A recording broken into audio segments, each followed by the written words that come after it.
Before the arrival of the white man in the 1830s, the open Werribee Plain and the river that runs through it was a food bowl for the indigenous people of the region.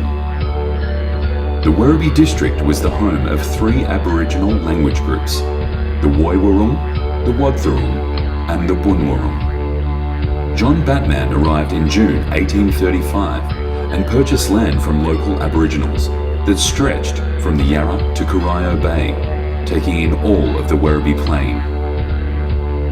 John held a wedge, subdivided the land into 17 allotments. Some of these became Wyndham. Relations between Aboriginal groups and the new settlers were cordial at first, but when sheep herders drove the native fauna away, Aborigines took the settlers' sheep and the Europeans took revenge. Massacres took place. People were killed on both sides. Aborigines were forced onto reserves for their own protection. Sheep and cattle shipped from Tasmania grew fat on the good grass on the Werribee Plain. Homesteads were built and fortunes made. Thomas and Andrew Chirnside arrived in the colony in 1839. They bought land in the Werribee district. Point Cook Homestead was developed from 1852, and 20 years later, the brothers established Werribee Park Mansion, the largest estate in the district. The Chirnsides were great benefactors to the community, supporting the construction of churches, schools and libraries and the railway in 1861. The production of hay for animal fodder was vitally important to the growth of the colony. Trainloads were sent from the district to Melbourne every day. The Leake brothers exported hay to India for the British Army. The Melbourne and Metropolitan Board of Works constructed the sewage farm in the 1880s. The State Research Farm operated nearby. Once flooded, then drained, the nutrient-rich soils produced excellent results. Beef cattle thrived. Sheep and poultry, even ostriches, were farmed before the fashion for large feathered hats declined. Pastures and cereals, crops for fodder were grown, tested and harvested. Dairy herds set world records for milk production. Even the Clydesdale stallion, Major Oats, was in constant demand. Not everything farmed in the district was produced for food. The Chirnsides had released deer, rabbits and even foxes onto the plains. They held hunting parties and coursing competitions and invited the well-to-do to ride with them in search of game.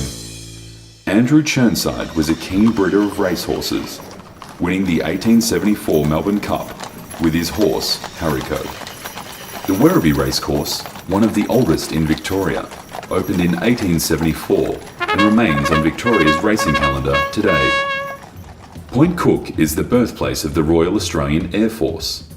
The first flying corps was established there at the outbreak of World War I. The first flight across Australia, from south to north, took to the skies from Point Cook, and the RAAF training school was established in 1926.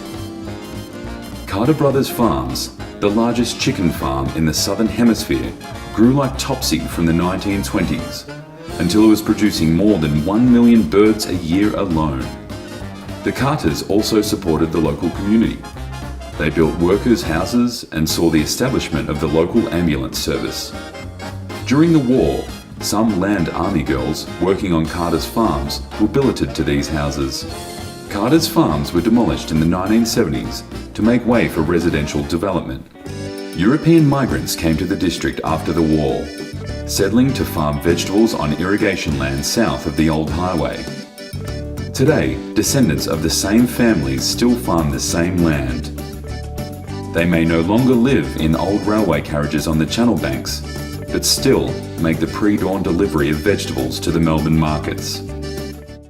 Wyndham City was first named in 1850, although most locals at the time preferred the indigenous name Werribee.